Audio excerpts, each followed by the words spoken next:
ಮುಖ್ಯವಾಗಿ ಹೇಳಿದ footpath encroachment ವಿಚಾರದಲ್ಲಿ sir, yes I do agree. ಅದು ನೀವು ಹೇಳ್ದಂಗೆ ಆ ಸಾಂದರ್ಭಿಕ ಆಗಬಾರ್ದು. There has to be some institutional arrangement. ಅದು ಅಗೇನ್ ಏನಾಗುತ್ತೆ ಸರ್, ಆ ನಗರಸಭೆ ಮತ್ತು ಅಧಿಕಾರಿಗಳ ಇಚ್ಛಾಶಕ್ತಿ ಮತ್ತು ಕಮಿಟ್ಮೆಂಟ್ ಮೇಲೆ ಹೋಗುತ್ತೆ.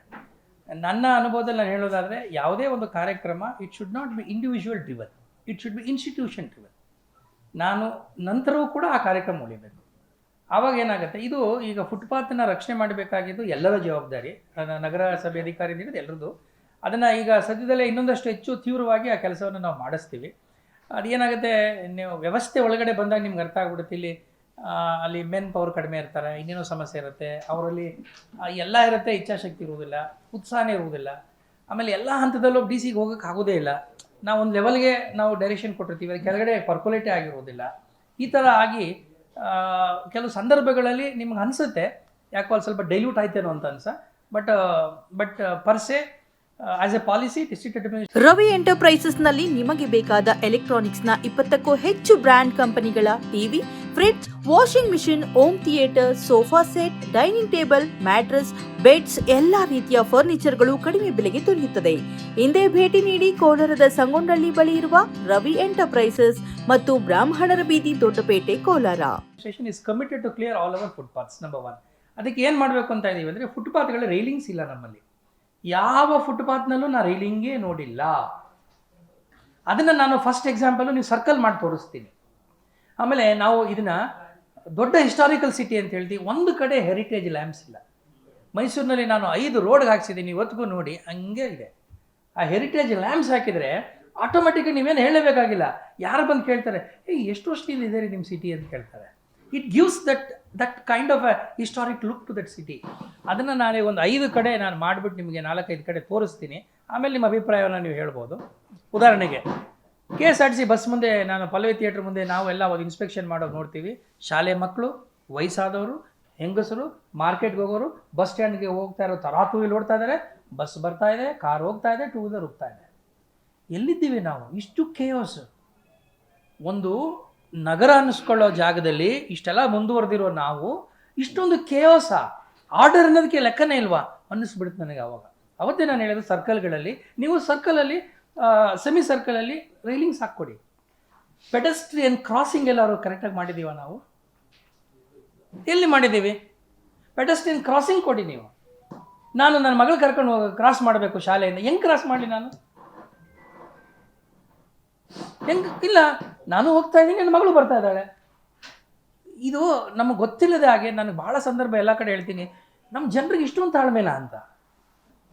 ಇಷ್ಟೊಂದು ತಾಳ್ಮೆನಾ? ಎಲ್ಲನೂ ಸಹಿಸ್ಕೊಳ್ಳೋದ? ಇಲ್ಲ. Somewhere we should stop and look, this is not going to happen further. ಅದಕ್ಕೆ ನಾನು ಹೇಳೋದು, the absence of civic society in any city or in any society, that becomes a very big problem ಅಂತ. ಒಂದು alert ಆಗಿರುವ, vigilant ಆಗಿರುವ civic society ಬೇಕಾಗ್ತದೆ. That should serve as an opposition to the administration. ಅವರು ಎಚ್ಚರಿಸ್ತಾ ಇರಬೇಕು. ಇಲ್ಲಾಂದರೆ ಹೀಗೆ ನಾನು ಆಲೋಚನೆ ಮಾಡಿದೆ, 4 ಕಡೆ ನೀವು ಮಾಡಿದ್ರೆ ಹೀಗೆ ಬರ್ತಾರೆ, ಪೆಡೆಸ್ಟ್ರಿಯನ್ ಕ್ರಾಸ್ ಇದೆ, ಇಲ್ಲಿ ಕ್ರಾಸ್ ಮಾಡ್ತಾರೆ, ಈ ರೋಡಿಗೆ ಬರ್ತಾರೆ, ಹಿಂಗೆ ಕ್ರಾಸ್ ಮಾಡಿ ಹೋಗ್ತಾರೆ. ಸರ್ಕಲ್ ಯಾಕೆ ಅವರು ಕ್ರಾಸ್ ಮಾಡಬೇಕು?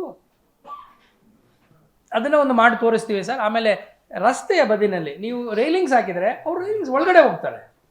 ನನಗೆ ರೈಲಿಂಗ್ಸ್ ಇಲ್ಲ ಸ್ವಾಮಿ, ಕೆಳಗಡೆ ಬರ್ತಿದ್ದೀನಿ. ಅಂಗಡಿ ಓಡೆಲ್ಲ ಹಾಕೊಂಡ್ರೆ ಬಜ್ಜಿ ಬೋಂಡ ಹಾಕ್ತಾರೋ ರಸ್ತೆಗೆ ಹಾಕೊಂಡಿದ್ದಾರೆ. ಮೆಡಿಕಲ್ ಶಾಪ್ನಲ್ಲಿ ಬೋರ್ಡ್ ದೊಡ್ಡದಾಗಿ ಹಾಕೊಂಡಿದ್ದಾನೆ ಅಲ್ಲೇನೆ. ನಾನು ಕೆಳಗಡೆ ಇಳಿತಾ ಇದ್ದೀನಿ, ಇಳಿದು ಸಂತೋಷವಾಗಿ ಹೋಗ್ತಾ ಇದ್ದೀನಿ. ನಾನು ಹಿಂದೆ ಜೋರು ವೆಹಿಕಲ್ ಬರ್ತಾ ಇದೆ. ದೀಸ್ ಆರ್ ಸಮಥಿಂಗ್ ವೆರಿ, ಅದನ್ನೇ ಶಿಸ್ತು ಅನ್ನೋ ಪದ ಉಪಯೋಗಿಸಿದೆ. ಶಿಸ್ತು 2 ಕಡೆಯಿಂದ ಬೇಕು ಸರ್. ಆಮೇಲೆ ಸಾರ್ವಜನಿಕರಲ್ಲಿ ಕೂಡ ಒಂದಷ್ಟು ಸಾಮಾಜಿಕವಾದ ಹೊಣೆಗಾರಿಕೆ ಕೂಡ ಬೇಕಾಗುತ್ತೆ ಸರ್. ಆ ಸಾಮಾಜಿಕ ಹೊಣೆಗಾರಿಕೆ ಸಂಸ್ಥೆಗೆ ಮಾತ್ರ, ಸರ್ಕಾರಕ್ಕೆ ಮಾತ್ರ ಅನ್ನೋ ಧೋರಣೆ ಇದೆಯಲ್ಲ, ಅದು ಸ್ವಲ್ಪ ಕಡಿಮೆ ಆದರೂ ಒಳ್ಳೆಯದು. ನಮ್ಮ ಮನೆ ಮುಂದೆ ಗಲೀಜನ್ನು ನೀವು ಬಂದು ತೆಗೀರಿ ಅಂತ ಹೇಳೋದು ಇದೆಯಲ್ಲ, ಅದು okay to some extent.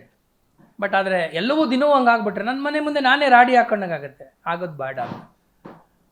This is ಒಂದು ಸರ್. ಇನ್ನೊಂದು ಮಿಸ್ಸಿಂಗ್ ಫೈಲ್ ಬಗ್ಗೆ ಭಾಳ ಸೀರಿಯಸ್ ಆಗಿರೋ ಪ್ರಶ್ನೆ ತಾವೈತೆ. ಅದೊಂದು ಪ್ರೋಸೆಸ್ ಇರೋದು. ಆ ಪ್ರೋಸೆಸ್ಸಲ್ಲಿ ಹೆಂಗೆ ನಾವು ಸೃಷ್ಟಿ ಮಾಡ್ತೀವಿ ಅಂತಂದರೆ, ನಾನು ನಿಮ್ಗೆ ಹೇಳಿದೆ 6,000 ಕಡತಗಳು, 1 ಡಾಕ್ಯುಮೆಂಟ್ ಇದೆ, 2 ಡಾಕ್ಯುಮೆಂಟ್ ಇದೆ, 3 ಡಾಕ್ಯುಮೆಂಟ್ ಇದೆ ಅಂತ ಹೇಳಿದೆ. 11,755 ಡಾಕ್ಯುಮೆಂಟ್ಸ್ಗೆ ಫೈಲ್ಗಳಿಗೆ ಡಾಕ್ಯುಮೆಂಟ್ಸೇ ಇಲ್ಲ, ಮೂಲವೇ ಇಲ್ಲ. ಅದನ್ನು ಮಾಡೋಕ್ಕೆ ಆಗೋದಿಲ್ಲ. ಅದನ್ನು ಮಂಜೂರಾಗೋಗಿದೆ, ಅನುಭವದಲ್ಲಿದ್ದಾನೆ, ಅದನ್ನು ಕ್ಯಾನ್ಸಲೇಷನ್ ಕಳಿಸಬೇಕು. ನಾವು Karnataka land grant rules 108K ಪ್ರಕಾರ ಕಳಿಸ್ಕೊಡ್ತೀವಿ. ದಟ್ ಈಸ್ ಒಂದು. ಇದನ್ನು ಹೇಗೆ ಮಾಡ್ತೀವಿ ಅಂದರೆ ಸರ್ಕ್ಯುಲರ್ ಕೊಟ್ಟಿದ್ದಾರೆ. ಉದಾಹರಣೆಗೆ ನಮ್ಮ 1948 ಅಥವಾ 1916 2 ಎಕರೆ ಜಮೀನು ಮಂಜೂರಾಗಿದೆ. ಮಂಜೂರಾತಿ ಆಗಬೇಕಾದ್ರೆ ಸಾಮಾನ್ಯವಾಗಿ ಅವನು ಅರ್ಜಿ ಹಾಕಿರ್ತಾರೆ. 53, 57, 58 ಅರ್ಜಿ ಹಾಕಿರೋದು ದರ್ಖಾಸ್ತ್ ಅರ್ಜಿ ಅಂತ ಹಾಕಿರ್ತಾರೆ. ಆ ದರ್ಖಾಸ್ತ್ ಅರ್ಜಿ ಅಲ್ಲಿ ಇದೆಯಾ ಅಂತ ನೋಡ್ತೀವಿ. ಆ ಅರ್ಜಿನಲ್ಲಿ ಇವನ ಹೆಸರು ಇದೆಯಾ ಅಂತ ನೋಡ್ತೀವಿ. ಒಂದು. ಎರಡನೇದು, ಇದು ಮಂಜೂರಾಗಬೇಕಾದ್ರೆ ಇದನ್ನು ಒಂದು ಕಮಿಟಿ ಮುಂದೆ ಇಡ್ತಾರೆ. ಆ ಕಮಿಟಿನಿಂದ ಪ್ರೊಸೀಡಿಂಗ್ಸ್ ಆಗಿದೆಯಾ ಅಂತ ನೋಡ್ತೀವಿ. ಆ ಪ್ರೊಸೀಡಿಂಗ್ಸ್ನಲ್ಲಿ ಇಷ್ಟು ಜನಕ್ಕೆ ಮಂಜೂರಾಗಿದೆ ಅಂತ ಬರಬೇಕು. 1960 ಹಿಂದೆ ಆವಾಗ ಈ ಕಮಿಟಿಗಳಿರಲಿಲ್ಲ. ಅಂದರೆ ಸಕ್ರಮ ಮಾಡ್ತಕ್ಕಂಥ ಸಕ್ರಮ ಮಾಡ್ತಕ್ಕ ಕಮಿಟಿ ಇರಲಿಲ್ಲ. ಅವಾಗೆಲ್ಲ ಏನಿರ್ತಾ ಇತ್ತು ಅಂದರೆ IL ಮತ್ತು RR ಅಂತ ಇರ್ತಾ ಇತ್ತು. IL ಅಂದರೆ ಇಂಡೆಕ್ಸ್ ಆಫ್ ಲ್ಯಾಂಡ್ ರೆಕಾರ್ಡ್ಸ್ ಅಂತ, RR ಅಂದರೆ ಈಗ RTC ಇದೆಯಲ್ಲ ಅದೇ ಪ್ರಕಾರ. ಅಲ್ಲಿ ಅವ್ರ ಹೆಸರು ಇರಬೇಕು. IL ಅಲ್ಲಿ RR ಅಲ್ಲಿ ಅವ್ರ ಹೆಸರು ಇರಬೇಕು. ಆಮೇಲೆ RR ಅಲ್ಲಿ ಅಲ್ಲಿ ಮೆನ್ಷನ್ ಮಾಡಿರ್ತಾರೆ. ಅಲ್ಲಿ ಒಂದು ಕಾಲಮ್ ನಂಬರ್ 17, 18 ಹಿಂದನ್ನು ತೆಗೆದು ನೋಡಿದ್ರೆ ಅಲ್ಲಿ ಹುಕುಂ ಆಗಿದೆಯಾ ಇಲ್ವ ಅಂತ ಹೇಳ್ತಾನೆ. ಆವಾಗ ಹುಕುಂ ಅಂತ ಕರೆಯೋರಲ್ಲ, ಅದಕ್ಕೆ ದರ್ಖಾಸ್ತ್ not a Kannada word, it's a Persian word. ಹುಕುಂ ಅಲ್ಲಾಗಿದ್ದರೆ ಮಂಜೂರಿ ಆಗಿದೆ ಅಂತ ಬರೆದಿರ್ತಾರೆ. ಕೆಲವು ಕಡೆ ಬರೆದಿರೋದಿಲ್ಲ. ಇನ್ನು ಕೆಲವು ಕಡೆ ಹಂಗಾಮಿ ಕೊಟ್ಟಿರ್ತಾರೆ, ಪರ್ಮನೆಂಟ್ ಮಾಡಿರೋದಿಲ್ಲ. ಇದನ್ನು ವೆರಿಫೈ ಮಾಡ್ತೀವಿ ನಾವು. ಮಂಜೂರಾತಿ ಕಡತ ಇಲ್ಲದೆ ಹೋದರೂ ಅದಕ್ಕೆ ಪೂರಕವಾದ ದಾಖಲೆಗಳನ್ನ ಇಟ್ಕೊಂಡು ನೋಡ್ತೀವಿ. ಪ್ರೊಸೀಡಿಂಗ್ಸ್ ಕಾಪಿ ಇದೆಯಾ? ಓಕೆ. OM ಇದೆಯಾ? ಒಂದು ಆಫೀಸ್ ಆರ್ಡರ್ ಹಾಕಿದ್ದಾರೆ, ಅದಿದೆಯಾ? ಇಲ್ಲ. ಸಾಗುವಳಿ ಚೀಟಿ ಕೊಟ್ಟಿದ್ದಾರಾ? ಸಾಗುವಳಿ ಚೀಟಿ ಕೊಟ್ಟಿದ್ದಾರೆ. ಆ ಸಾಗುವಳಿ ಚೀಟಿನಲ್ಲೂ ನಕಲಿ ಸೃಷ್ಟಿ ಮಾಡಿಬಿಟ್ಟಿರ್ತಾರೆ. ಅದನ್ನು ಚೆಕ್ ಮಾಡಬೇಕು. ಇದೆಲ್ಲ ಆದಮೇಲೆ 60 RTC ಫಸ್ಟ್ ಮ್ಯೂಟೇಷನ್ ಯಾವಾಗ ಮಾಡಿದರು? ನಿಮಗೆ 1957 ನಿಮಗೆ ಸ್ಯಾಂಕ್ಷನ್ ಆಯಿತು. ಅವಾಗ ಯಾರು ಮಾಡಿಸ್ಕೋತಾ ಇರಲಿಲ್ಲ, ಕೇಳ್ತಾ ಇಲ್ಲ, ಭೂಮಿ ಮೇಲೆ ಏನು ಗೊತ್ತಿರಲಿಲ್ಲ, ನಾವು ತಾಲೂಕು ಆಫೀಸ್ಗೆ ಹೋಗ್ತಿರ್ಲಿಲ್ಲ, ಹಂಗೆ ಇದ್ರಿ. 57 ಕೈ ಬರೋ RTCನೂ ಶುರು ಆಗಿರಲಿಲ್ಲ. ಎಲ್ಲಿಗೆ ಹೋಗ್ತೀರಿ ನೀವು? ILಗೆ ಹೋಗಬೇಕು, RR ನೋಡಬೇಕು, ಅಲ್ಲಿ ಅವ್ರ ಹೆಸರು ಇದೆಯಾ? ಹೆಸರಿದ್ದ ಮೇಲೆ 65 ಕೈ ಬರೋ RTC ಬಂತಲ್ಲ, ಅವಾಗ ನಿಮ್ಮ ಹೆಸರಲ್ಲಿ ಬಂತಾ? ಚೆಕ್ ಮಾಡ್ತೀವಿ. ಬಂದಿದ್ರೆ ಎಸ್, ನಿರಂತರವಾಗಿ ಹಕ್ಕನ್ನು ಅವನು ತೋರಿಸ್ತಕ್ಕಂಥ ದಾಖಲೆ ನೋಡ್ಬೇಕು ನಾವಲ್ಲಿ. ಆಮೇಲೆ 2001 ಕಂಪ್ಯೂಟರ್ ಬಂತಲ್ಲ, ಹಾಗೆ ಇವನ ಹೆಸರು ಟ್ರಾನ್ಸ್ಫರ್ ಆಗಿದೆಯಾ? ಇಲ್ಲದೆ ಹೋದರೆ ನಾವು ಗ್ಯಾಪ್ ಬಂದ್ಬಿಡ್ತದೆ ನಮಗೆ. ಸೊ ಕನ್ಸಿಸ್ಟೆಂಟಾಗಿ ನಿರಂತರವಾಗಿ ಹಕ್ಕನಿರಬೇಕು, ಮತ್ತು ಅವನು ಅಲ್ಲಿ ಅನುಭವದಲ್ಲಿರಬೇಕು, ಮತ್ತು ಯಾವುದೇ ರೀತಿಯಾದಂಥ ತಕರಾರು ಇರಬಾರ್ದು. ಅಂಥವಾಗ ಅದನ್ನ ರೀಕನ್ಸ್ಟಿಟ್ಯೂಟ್ ಮಾಡ್ತೇವೆ ಪೂರಕ ದಾಖಲೆಗಳ ಸಹಕಾರದೊಂದಿಗೆ. ಕೆಲವು ಕಡೆ 1 ಇರುತ್ತೆ, ಕೆಲವು ಕಡೆ 2 ಇರುತ್ತೆ, ಕೆಲವು ಕಡೆ 3 ದಾಖಲೆ ಇರುತ್ತೆ. ದಾಖಲೆನೇ ಇಲ್ಲದೆ ಹೋದರೆ ನೀವೇನು ಮಾಡಿದರೂ ಮಾಡೋಕ್ಕಾಗೋದಿಲ್ಲ. 100% ಕ್ಯಾನ್ಸಲ್ ಆಗುತ್ತೆ. ಆದರೆ ನಿಮಗೆ ಕ್ಯಾನ್ಸಲ್ ಮಾಡ್ತೀನಿ, ನಿಮ್ಮನ್ನೆಲ್ಲಿ ಒಕ್ಕಲೆಬ್ಸ್ತೀನಿ ನಾನು? ನೀವು ದಾಖಲೆ ಇಲ್ಲದೆ ಇರ್ತೀರಿ. ಈಗ 50 ವರ್ಷದ ಇದ್ರಲ್ಲ, ಇರ್ತೀರಿ. ನೀವು ಎಲ್ಲಿವರೆಗೆ ಇರ್ತೀರಿ ಅನುಭವಿಸ್ತಾ ಇರ್ತೀರಿ. ಹಾಕಕ್ಕೆ ಅವಕಾಶ ಇಲ್ಲ. ಪೊಸಿಷನ್ ಇಂದ ಎವಿಕ್ಷನ್ ಮಾಡಬೇಕು.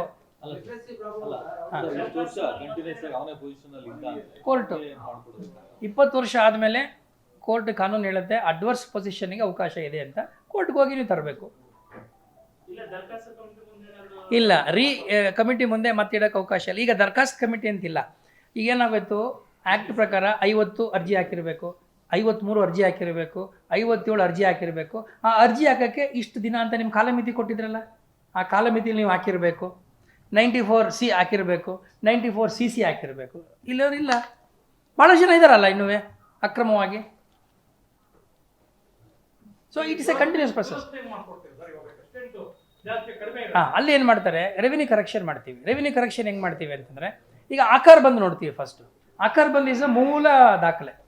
ಆಕಾರ ಬಂದಲ್ಲಿ ಆ ವಿಸ್ತೀರ್ಣದಲ್ಲಿ ಇರೋದೇ 10 ಎಕರೆ. 5 ಜನಕ್ಕೆ ಮಾಡಿಬಿಟ್ಟಿದ್ದಾರೆ. 10 ಎಕರೆಯಲ್ಲಿ 2 ಎಕರೆ ಮಾಡ್ಬೋದಾಗಿತ್ತು.